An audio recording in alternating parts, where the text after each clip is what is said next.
And action!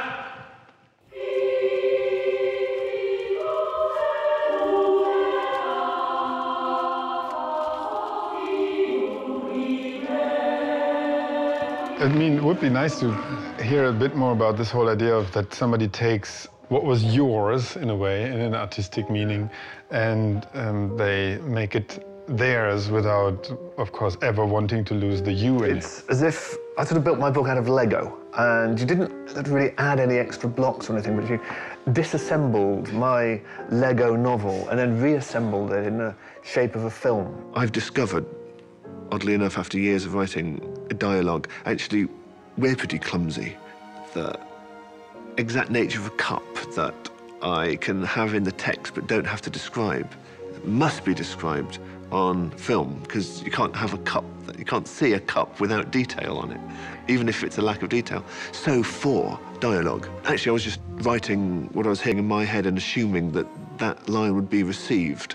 Mrs. Dalloway bought the flowers. Mrs. Dalloway bought the flowers. Mrs. Dalloway bought the flowers. I was just sort of assuming that what the reader was getting was what I was thinking, but no, of course not, idiot.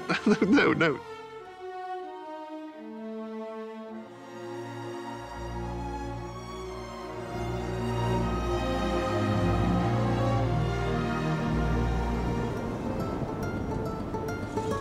Actors, of course, they do and can and literally have to. It's great watching the directors work. They take a number of cuts and they're all good, but actors will animate lines in different ways and sort of apply different adjectives to them. And the bewildering multiplicity of ways in which one actor can interpret exactly the same line, I don't know how they do it. Action. This is a violation of the Ruddy Incarceration Act. This is a violation of the Ruddy Incarceration Act. This is a violation. This is a violation. This is a violation. This is a violation. The Ruddy actor deserves an applause for entertaining us so well. A director will build up a bank of perfectly usable lines, but they'll subtly alter. What are you doing in here? But the shape-shifting, it's not a very precise word, but just the magic, the alchemy that they turn on instantly, it just is breathtaking. When you watch a finished film, you don't understand the art form of acting as much because it's quite invisible in the scheme of the movie. Yeah. But when you sit behind a character and you watch the range and the different variations and the subtle little things an actor can do to change the meaning of a performance so profoundly, or the meaning of a line so profoundly, it's like you really get excited about acting.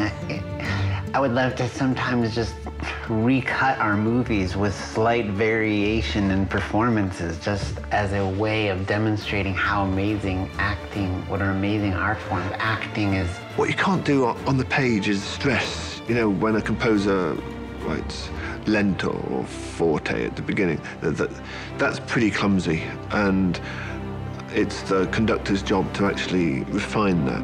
Well, at the time when we first, they were talking about the book and the ideas, you know, Lana was talking about the ideas of it and about the worlds in the book. I don't remember talking to Lana when we were doing V for Vendetta about it being a film. In fact, I don't think that was mooted.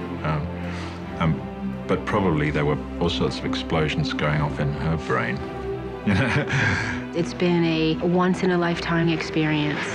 I will never be a part of another film like this in my life. It's so rare where you find people so passionate about what they're doing, so genius in their concept, so brave in their attempt to take on so much.